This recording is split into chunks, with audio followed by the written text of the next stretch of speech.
Yeah. What's up, motherfucker? Time for something that rhymes with O, like snow or glow.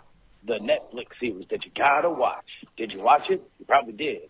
Because Cordkillers, that's your child, rapping for Ryan's answering machine.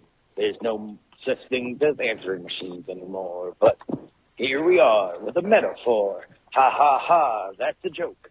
Anyway, see you later. Thank you, Justin Robert Young. Let's start the show.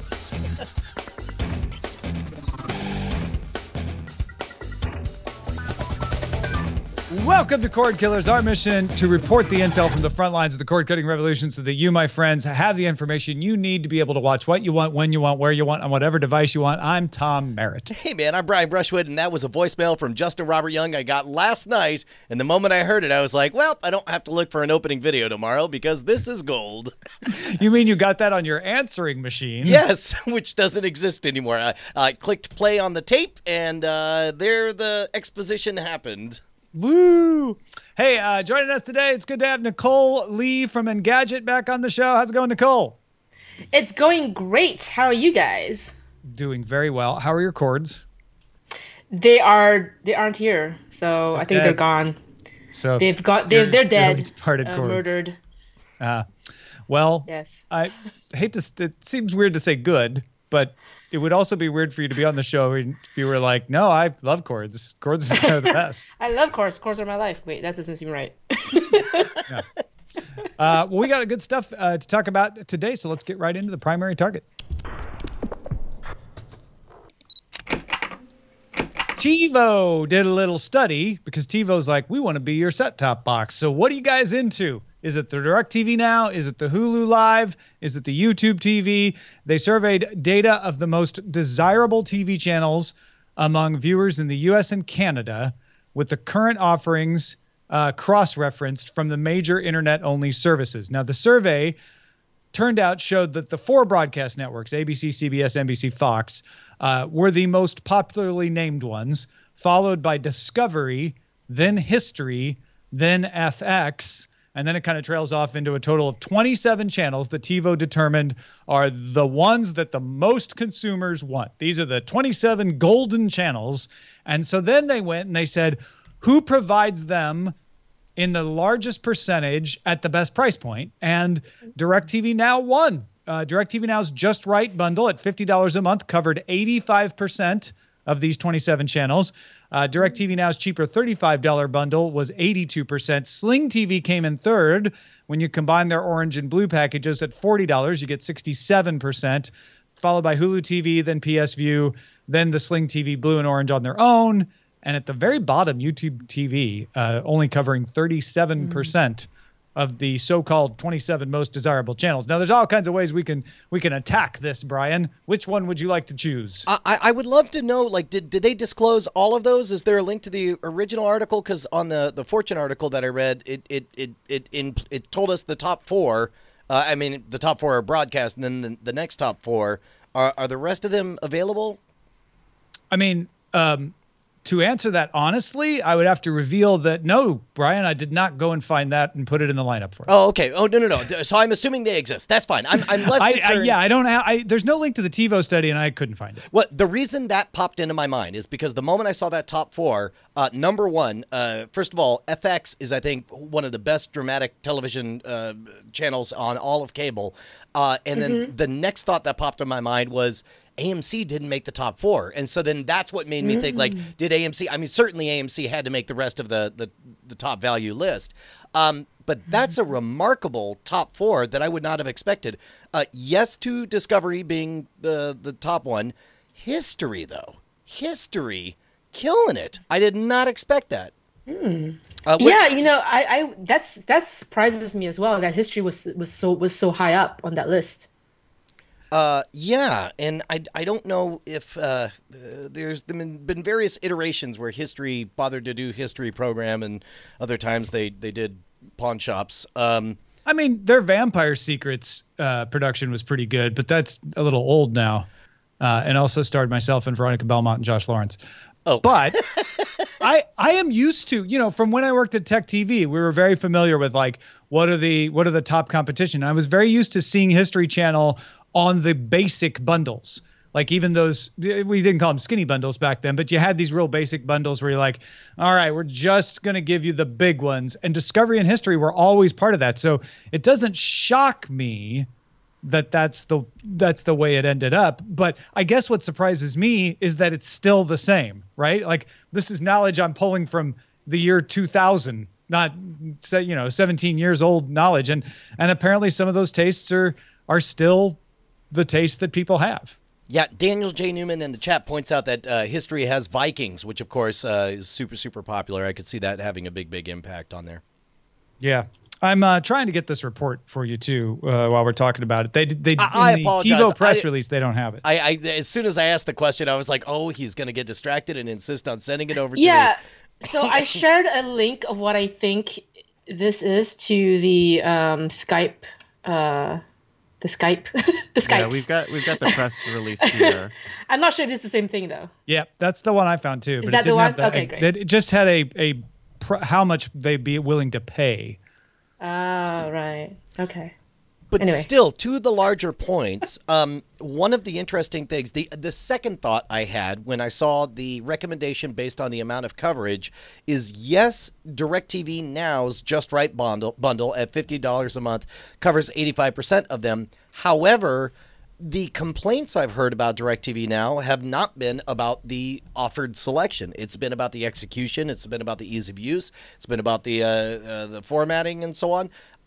So it might be a bit of a misleading thing. Like this is that kind of thing where it's easy to just say, oh, no, this has all the boxes checked, therefore it must be the best car for me. And then you get behind the wheel.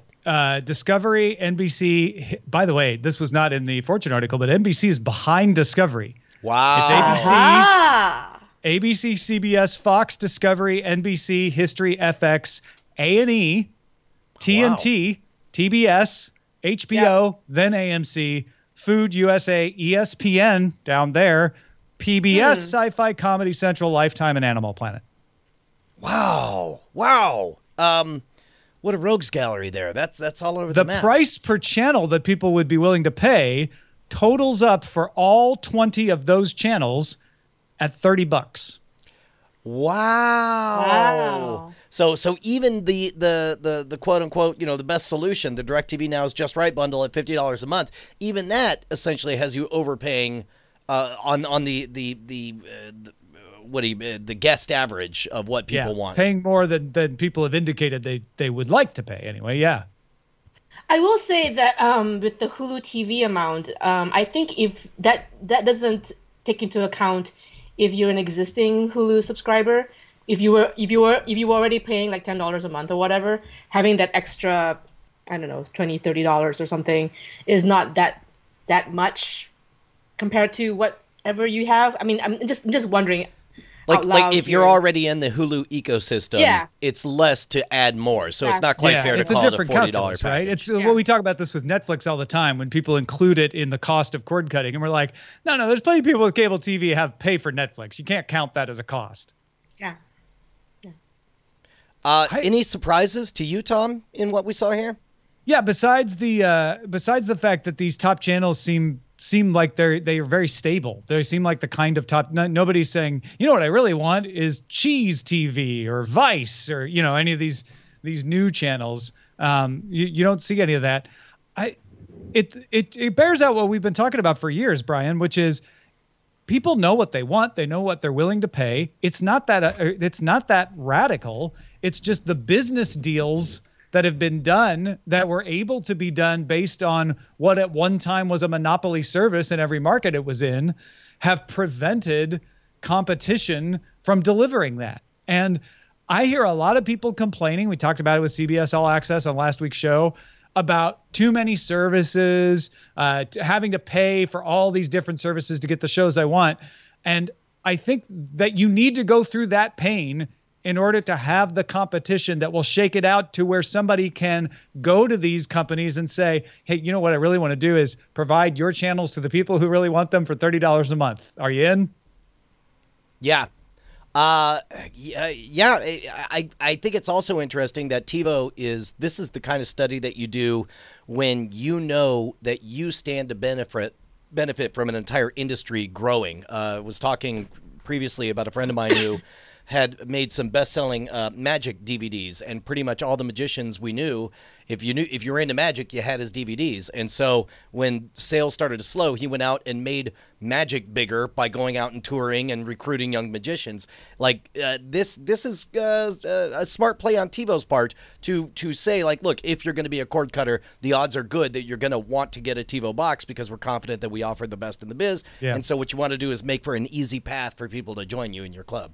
And don't forget, after the merger now, TiVo is also an analytics company. And so we should probably get used to seeing these kinds of detailed reports from them more often, because they're more than just let's sell TiVo boxes. I probably undersold them earlier when I said that. They're also trying to be a data company. So yeah. Also, Cheddar TV was the name of the network I was trying to think of when I said Cheese TV. Although, I like a network about cheese. Cheese, cheddar. You know, yeah, same difference. I mean, if you ask me, it's all Cheese TV, Tom. Yep, that's a very good point. You know what's not cheesy? You supporting us, though. We take that with utmost respect and thanks. Patreon.com/Cordkillers is the only way that we make this show possible. And the more of you that support us, the better we get at it. The better our memory gets, the better the show gets. So thank you to everybody supporting us. And if you enjoy what you hear from us, it'll get even better if you go drop $1 at patreon.com/Cordkillers. Yeah, man. Makes a difference to us. You guys, just that $1 per episode makes the difference to the world, man. All right. Let's move on to how to watch. That's what we're here for. Just today, Roku announced updates to 5 of its streaming devices. I'll run through the models so we can get our impressions of them. They've got an update to their $50 streaming stick that adds a faster processor. They say it's about 50% faster, and adds voice control to the remote. There's also the ability to use the remote on that model to control your TV volume and power. $70 Roku Streaming Stick Plus is a new model that replaces the old, more expensive streaming stick. It has 4K, but it also has better Wi-Fi range with the wireless module built into the cable. So you can position it maybe away from the TV to avoid interference if that's a problem for you. The $30 and $40 Roku Express and Roku Express Plus both got faster processors.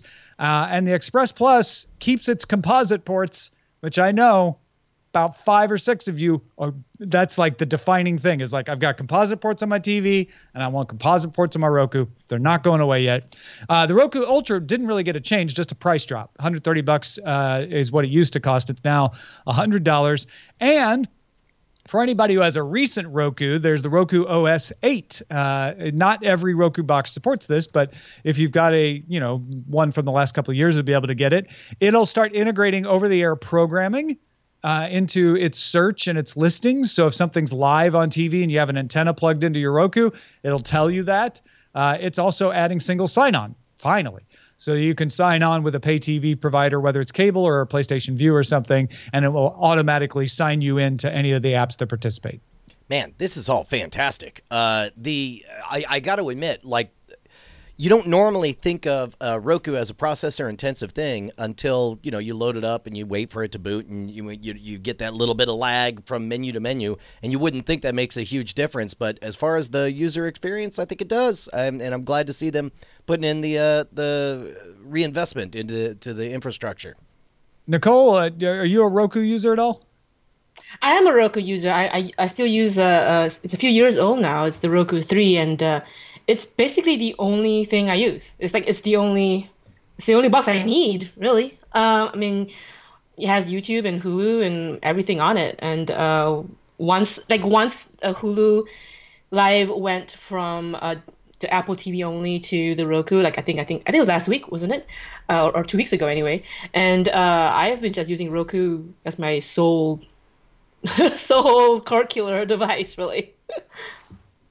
Yeah, and there was a point, like the Roku streaming stick I use in my bedroom is still laggy. It's still frustrating because it just doesn't quite flip as fast as you'd like. But the previous generation Roku, which is the one I have in the main area, works great. I mean, it does everything that I need super fast. And so adding more processor power is just going to make it even snappier. And I think that's fantastic. You know, what's funny though is Roku just had their IPO. Their stock is now for sale publicly, and their stock went down today on these announcements, which I'm not going to pretend to understand all the intricacies of the stock market and buy on the news, and they're buying the rumor, selling the news and all of that. But it did seem weird to me because this does, while it's not a blow me away lineup, it certainly is all good things for Roku boxes. Yeah. I think we should mention that Amazon announced their own Fire TV last week. I think it was Wednesday. Yes, we will mention that. Okay. We mentioned it on Thursday, and we've got some more news about that coming up. Fair enough. But thank you for the opportunity to tease ahead to later in the show. All right. All right, let's talk about what to watch in Under Surveillance. Not like real estate. It's all about location. Under Surveillance. I mean, really, if you want to know what to watch, you got to know what's coming to your different services in October. And here to tell us is CNET's Ayaz Akhtar. Here's what's new to watch in October. Over on HBO's streaming service, Curb Your Enthusiasm returns for its 9th season on October 1st. Season 8 ended way back in 2011. Episodes in Season 9 are going to be longer than the usual 30 minutes.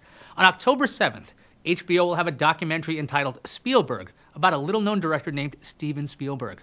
Over on Netflix, get ready for Stranger Things 2. The series returns on October 27th with 9 episodes, so now you know what you're doing on that Friday.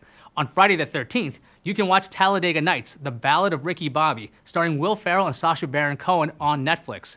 80s Kids, Voltron, Legendary Defender Season 4 arrives on Netflix on the 13th as well. Speaking of the 1980s, you can catch the 3rd season of Red Oaks on October 20th over on Amazon Prime. Amazon Prime will also carry NFL Thursday Night Football games every Thursday in October. Bad news, every episode of 30 Rock leaves Netflix by October 1st. Good news, every episode of 30 Rock arrives on Hulu on October 1st. Hulu will also have lots of season premieres in October. On October 2nd, catch the season premieres of Bob's Burgers, The Last Man on Earth, and The Simpsons. On October 3rd, watch the series premiere of The Gifted. It's a television show that's attached to the X-Men movie universe. Those were just some of the highlights. For a full list of everything coming and going online, check out cnet.com/netpicks. I'm Ayaz Akhtar, and I'll see you online.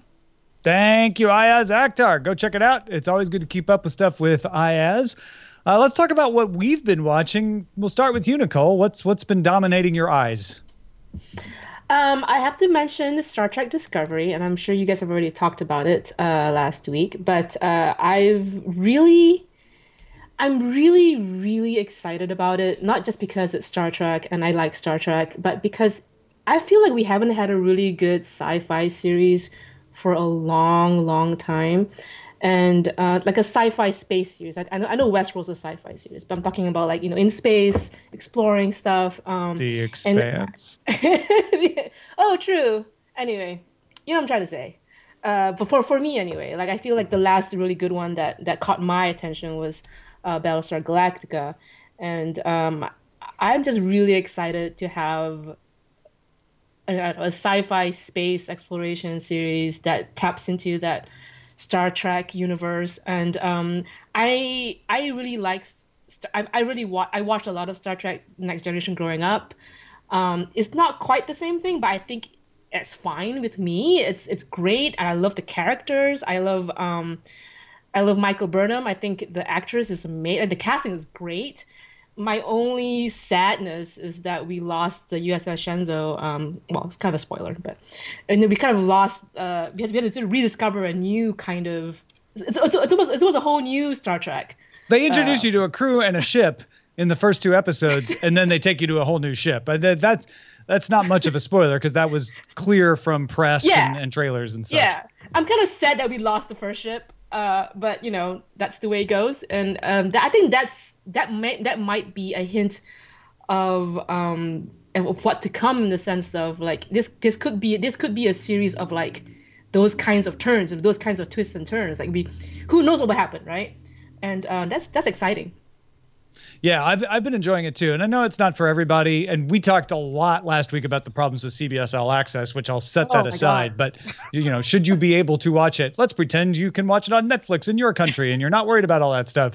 I think it's a really good show, and I like how they're able to make a darker Star Trek without making Star Trek dark. I think that is the trick they're pulling off fairly well. Brian, I'm curious if you plan to try it or if it's just something you're like, maybe I'll get to it someday.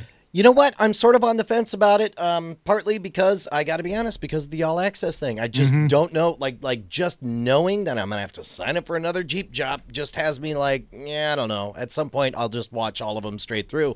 But of course, that's easy to say now and hard to follow through on later. Plus, also, and this is not for nothing, Star Trek Discovery is competing in the peripheral vision of Brian Brushwood against the Orville, because my brother calls me up and he's just like, dude, boring Star Trek is back and it's better than ever. It's the next generation. It's a bunch of people sitting around talking about what's on a screen. And I haven't seen it. I'm still waiting to hear what the buzz is on it. But if you guys love the Orville or you hate the Orville, let me know, because I think I'm only going to have room for one favorite space kid.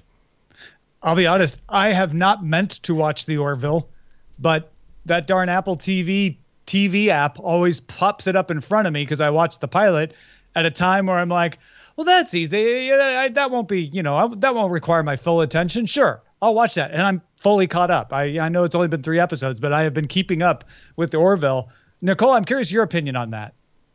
I haven't watched it either, to be honest with you. And I think part of it is that, like, I don't know if I want to have 2 space babies in my watch queue. Nicole and I, listen, Tom, Nicole and I have talked about it, and we only have room in our hearts for one space baby. All right? And as it stands right now, I'm going to make you watch half an episode of each. Oh, no joint custody. I forgot to mention that. That's Solomon not gonna over here. Solomon, Space Solomon. Yeah. Space Solomon. Okay, that is absolutely fair. And that I picked Star Trek Discovery, but I end up watching Orville anyway, which I think is funny. And Orville's not the same. It's also not exactly a comedy. Like, it is exactly what Brian just said. If you thought he was exaggerating, what his brother described is exactly right. It's boring Star Trek. It's a note for note 90s era Star Trek with a different cast, different ship, and some lewder jokes than they ever would have made on any of those, but because it's Seth. But it's really kind of weirdly good. That's what I figured. I was hoping for essentially a take on, Galaxy Quest the series, but absent that, I'll take more of essentially better fan fiction of the Next Generation era. Yeah, it's like part fan fiction, part send up parody, but not nearly as much parody as I thought. Like, it does not get very silly very often. Yeah. So Nicole, I do have to call you out though. I slipped it in while you were talking. The Expanse. Are you not watching The Expanse? No, sorry. Oh, okay, Nicole, we have something wonderful for you. That is why you haven't thought there are any good sci-fi shows. The Expanse is amazing. Yeah, as a matter of fact, The Expanse has completely filled the Battlestar Galactica hole in my heart, and you're really gonna like it. All right, fair enough. I do like the new Discovery a lot, so maybe once I'm done with that space baby, I'll move on to another space. Well, yeah, The Expanse isn't coming back till later in 2018. So you might have room for both babies if you do crypt sharing. Brian, what have you been watching? Man, I am diving into the Vietnam War. Thank you very much, Ken Brooks, for being. This is the first Ken Brooks documentary I'm watching all of. It's 10 episodes long, about an hour and almost 2 hours apiece. It's 18 hours long in total. And as we were talking about in the pre-show, it's astonishing to me how much of this story I had heard before as a bunch of these individual stories, but to see them all threaded in one cohesive narrative, and the fact that he tracked down so often the exact people who appear in the footage that they're showing, and to have a human face and a human voice put to the human actions in the middle of the heat of war has been utterly astonishing. And the soundtrack's amazing because he got licenses to a bunch of audio that wasn't available anywhere else because people weren't granting them. It's very, very powerful, and it's hard to play Hearthstone while watching so many dead bodies. Ugh. That's not where I thought you were going with that sentence. No. And wow, I'm sure that's true. But on top of that, of course, watching Rick and Morty and Firefly per our usuals. I also watched The Sting, the 1973 Best Picture award-winning film. And what brought that into your eyes? There was another podcast that does movie reviews, and they asked me. They said we want to do con movies. We were thinking of starting with something like, I don't know, The Sting, and I was like, yes, I will so rewatch The Sting. Oh, geez. That's the one part of the movie that I'm over is Scott Joplin's soundtrack. But it was it holds up, man. There are little things about the production that are just of their time. I guess it would be fair to say it's a 40-year-old movie about a time period 40 years before that. So it's kind of a cool bridge that the storytelling motif is exactly right for the midpoint between where I am now and the time frame of the story they're telling. Definitely holds up. I am 100% convinced I should watch this and I will enjoy it. It sounds amazing. I have previously enjoyed Ken Bird's baseball documentary and a couple of others that he's done. I have been in a space where I have not wanted to watch anything serious, something that I could play Hearthstone and not worry about dead bodies on the screen. And so I've been watching Outlander still with my wife, and that's really good. I'm enjoying it. But I also watched Star Trek Discovery. That got me off on a kick of picking up where I'd left off rewatching Star Trek Voyager.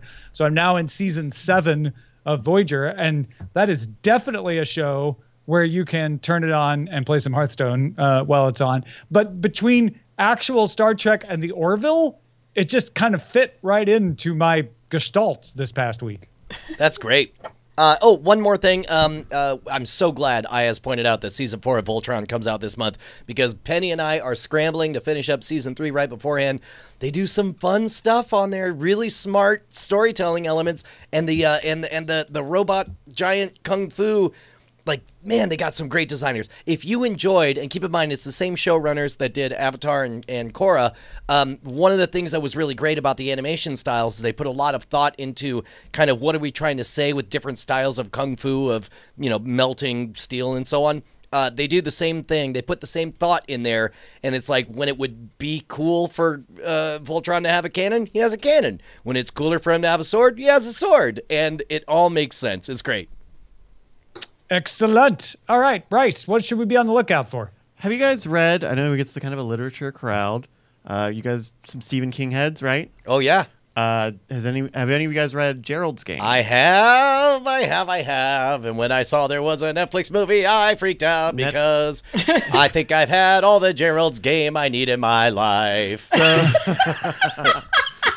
So that's right. Netflix is just like very quietly. Netflix has launched a Gerald's Game musical, Brian. And you're the star. No, they released an adaptation of Gerald's Game last week. Very sort of a quiet launch. If you don't know the story, it's about a married couple who go to a remote lake house and try to spice up their sex life with a little bit of a bondage role play scenario. And things take a turn for the worse when the husband has a heart attack right on top of his wife while she is locked up.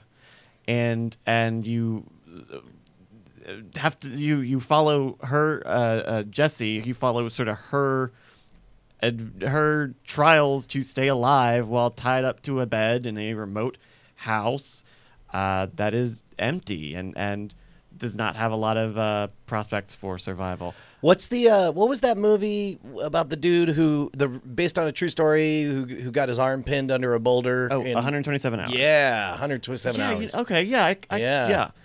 And I think what's interesting about Gerald's Game is that it's very suspenseful and it's very thrilling, but it only has a little. It has only a few moments of gore.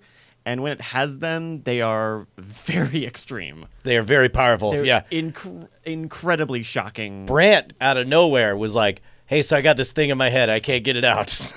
Having seen this. Yeah. And I was not aware. I was not ready for it. The very graphic moment. But it's really it does a good job in being suspenseful and having this horror tension without being trucking heavily in gore and blood.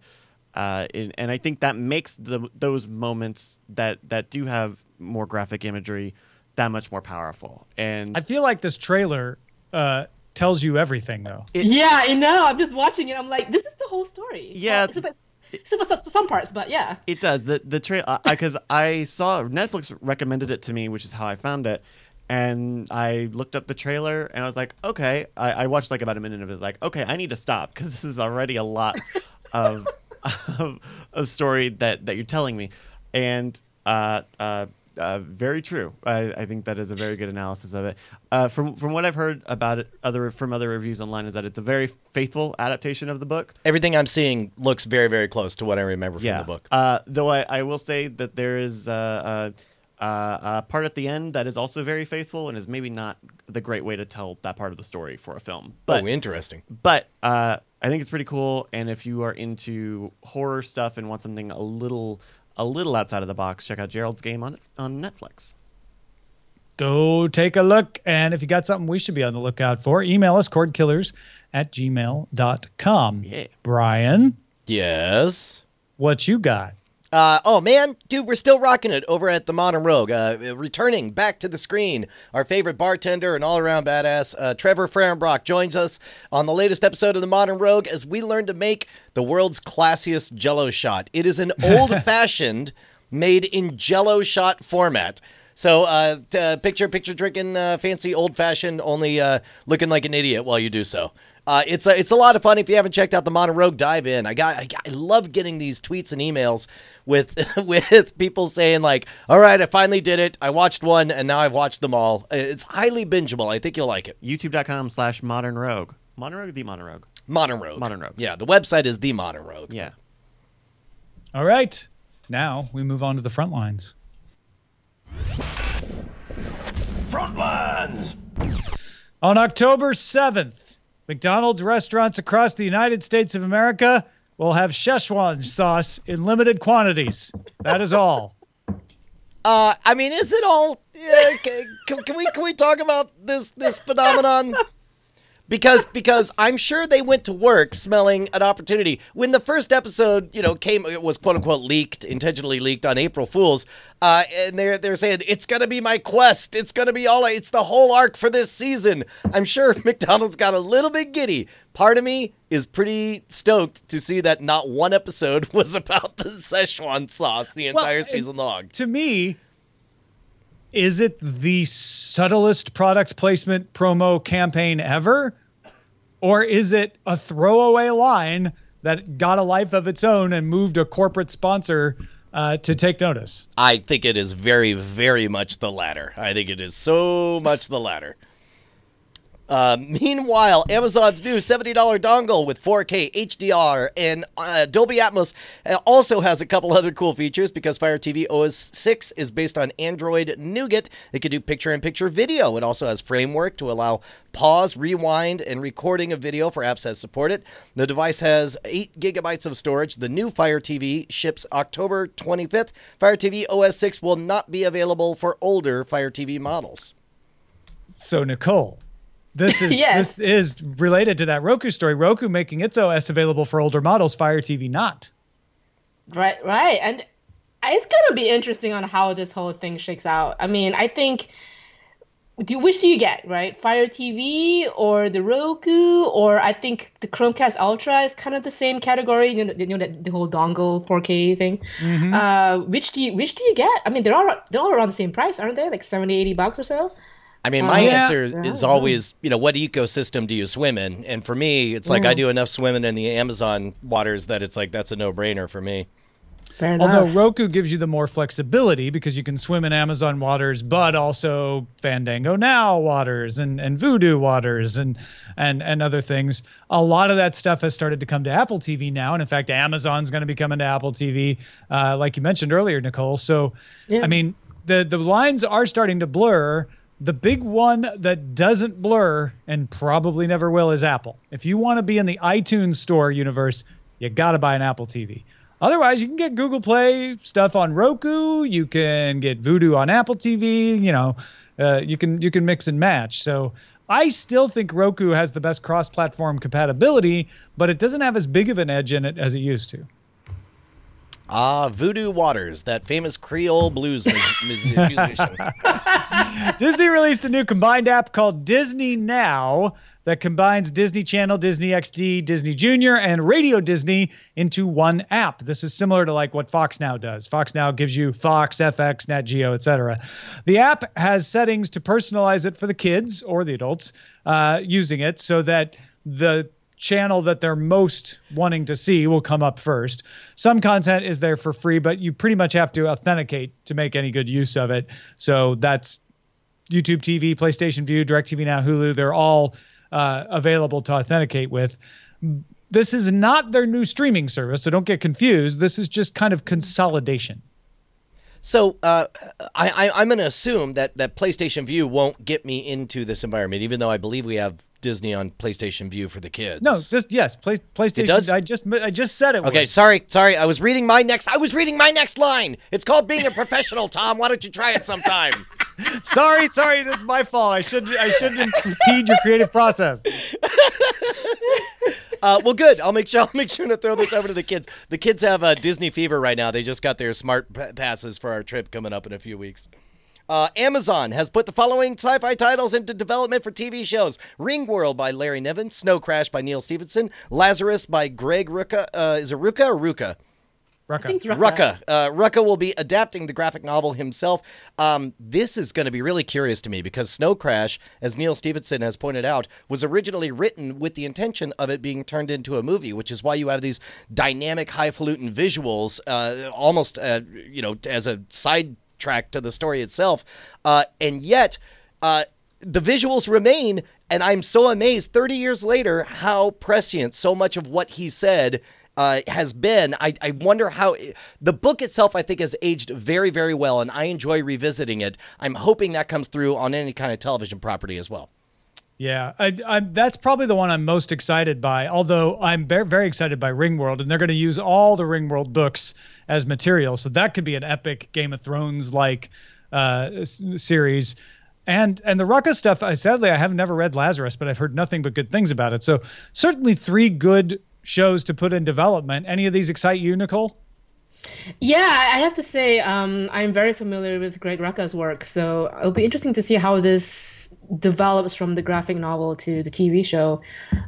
It's really interesting for me to see like a lot of graphic novels and comics like making it to the small screen these days. I mean, Marvel, of course, but sort of smaller titles like this too, and that's great. It's amazing. And this doesn't mean we'll get any of them. They're in development, but hopefully we will.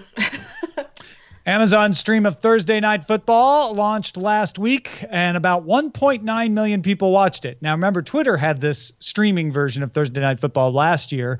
About 2.3 million watched their first stream. However, people watched on Amazon longer, with an average audience for any particular 30 seconds at 372,000 compared to Twitter's 243,000. I think the fact that you had to be a Prime member to see it might have lowered that overall number, but maybe raised the amount of people who aren't just checking it because they happen to have Twitter, but were checking it because they have Amazon Prime and wanted to watch something. Yeah, that makes sense with Twitter being a more ephemeral and not necessarily video dominant platform. It would make sense that if you're in the Prime ecosystem, you would have a television where it would be comfortable to watch the entire game on it. Oh, and for instance, I watched a bit of the Thursday Night Football game that streamed on Twitter last year, the first time they did it, because it was a curiosity. Of course, I have Twitter. I watched it for a little bit and I shut it off. I did not tune into Amazon Prime at all, because even though I have Amazon Prime, it wasn't a curiosity to me, and it wasn't right there on my phone. I mean, I guess it is right there on my phone, but I don't check Amazon Prime regularly. I check Twitter regularly. I feel Amazon is I feel like if you want to watch Thursday Night Football on Amazon, it's a destination place, right? It's a thing.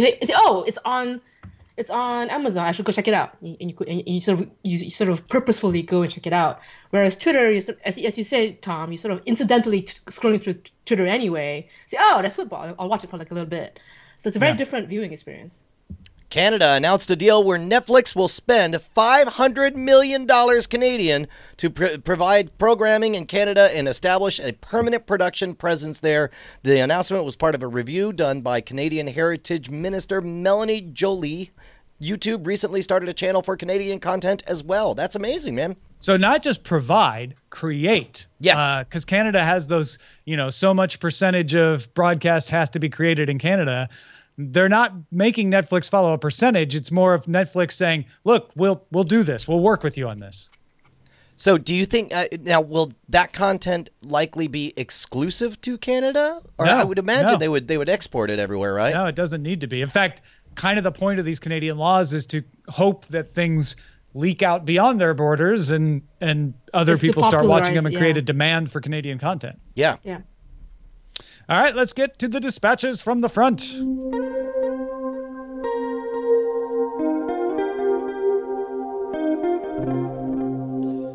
Pretty much all about Star Trek. Roy was listening to us talk about the new Trek and says, when I had the following thought, I enjoy Cordkillers. I enjoy it enough that I give money through Patreon for content I can get for free. I also enjoy Star Trek. I view CBS All Access as a racket. I will not be giving money to their success and will instead wait for Trek on some other platform. On the one hand, I pay for free content, and on the other hand, I want paid content for free. And this is the best part. I can't explain it. Go figure. Anyhow, you guys are worth the dough. Keep up the good work. That makes my day to hear. And I tell you what, man, it really does speak to something primal that they miscalculated on the rollout of this thing. Kevin writes in and says, I couldn't believe what I heard today. After listening to my favorite podcast, my app automatically started playing my third favorite. While putting on a hard day's work and looking busy and trying not to get caught playing with my phone, it happened. I thought somehow Trump invaded my airwaves, but it didn't sound like the person was holding his hand in the air when he talked. How could you hate The Big Bang Theory? It's my favorite show of all time. So I decided I will donate $1 an episode, but you must confess your love for the show. You know what I love about The Big Bang Theory is I love that Kevin loves it, and that makes it okay in my book. Yeah, Bravo! my favorite thing about The Big Bang Theory, too. I love how much people like Kevin love it, especially Kevin. Yes, mainly Kevin. Yeah. Dear Tom and Brian, I have long felt two things are true about CBS. One, they are the home of many of my favorite shows. Two, they are very stingy about rebroadcast rights for their shows to the point of being greedy. Examples, I was a fan of The Mentalist, but I had to watch it live because it wasn't available on demand on our cable system like most other shows. Their new show, SEAL Team, is not listed in my cable company's on-demand library. I guess if you don't catch it live, you have to watch it on CBS All Access. And he goes on to give other examples and compare it to NBC, which puts all their episodes in the back catalog on their app. Did you know they're going to have a break for Star Trek starting November 5th, restarting sometime in January? I bet they'll get a lot of people canceling in between. Your boss, Belissa, who I think I just called he by accident, and I apologize for that, Belissa. But I think she has a really good point here. And it isn't that CBS is stingy with rebroadcast rights. It's that they're weird about what they allow to rebroadcast. Some of it may be deals where they don't have the rights. Like The Mentalist may be produced by Warner Brothers or somebody else, and CBS doesn't get to make that call. On the other hand, stuff that they do have the rights to, like MacGyver old episodes or all the old Star Trek episodes, they give it to everybody. Netflix, Hulu, everybody has it. So where it might benefit them to try to restrict it and say, hey, if you want to watch old Star Trek, you got to come to All Access, they don't.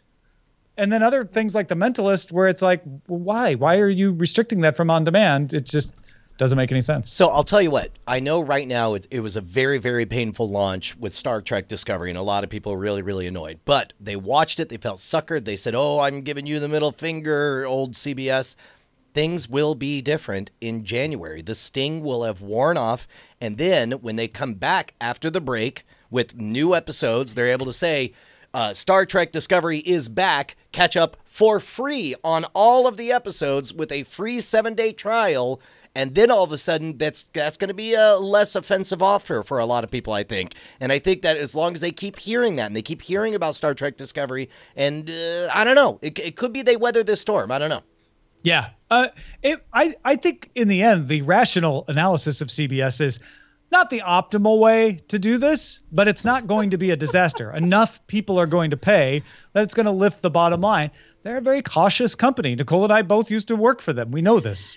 Yeah, It doesn't surprise me at all that they're doing this sort of very weird rollout with Star Trek Discovery. I mean, it's a complete blatant attempt to get more signups, right? Like it's a total blatant attempt. Like they're not hiding it really. And it's unfortunate, you know. I really feel what you're saying, Brian. Like you feel like a little resentment. Like, why do I have to pay this amount of money for one show? And I totally feel you on that. And you know, we'll see what happens in January, right? You want to take the last one, Tom? Oh, sure. Mike wrote in and said, I'm considering CBS All Access. I watched Star Trek Discovery and liked it enough to start the consideration. I'm going away for a large part of December and can foresee some DVR shortages creeping up, and CBS All Access could help. If I can watch the past 5 episodes or more of some of their current shows. I did some searching to see if I could find a chart of what shows have full access and which have partial access, like your Supergirl example. Do you know of any such chart or site with information like that? Nope, I sure don't. It's something that CBS changes. Like I've seen them have all episodes available, and then suddenly they're all gone. So it's hard to keep track of. Yeah, that's a bummer. Yeah, it's CBS. What are you gonna do? CBS, the Tiffany Network. All right, that is it for this episode of Cordkillers. Thank you, Nicole Lee, for joining us. No problem. If people want to find more of what you're doing, where should they go? They should go to twitter.com/Nicole. It is the first account I ever followed on Twitter. It should be the account you start following today. Oh, wow. Go do it. Our website is cordkillers@gmail.com. Our email address is cordkillers@gmail.com. We're live on diamondclub.tv Mondays at 7 p.m. Eastern, 4 p.m. Pacific. See you next time. Hey, guys. Tom and Brian here. We just wanted to say thank you to all of our $5 patrons who keep us loud, live, and independent. You guys make Cordkillers the production that it is. Your name appears in the video credits and appears in our hearts. And if you'd like to become one of them or see who they are, you can go to patreon.com/Cordkillers. You'll need to do more than just go there, though. You'll have to sign up and, pledge an amount. But unless you just want to see who they are. Well, I mean, you could gawk. That's a little creepy, isn't it? If you want to be a gawker, let's go. It's up to you. Diamond Club hopes you have enjoyed this program.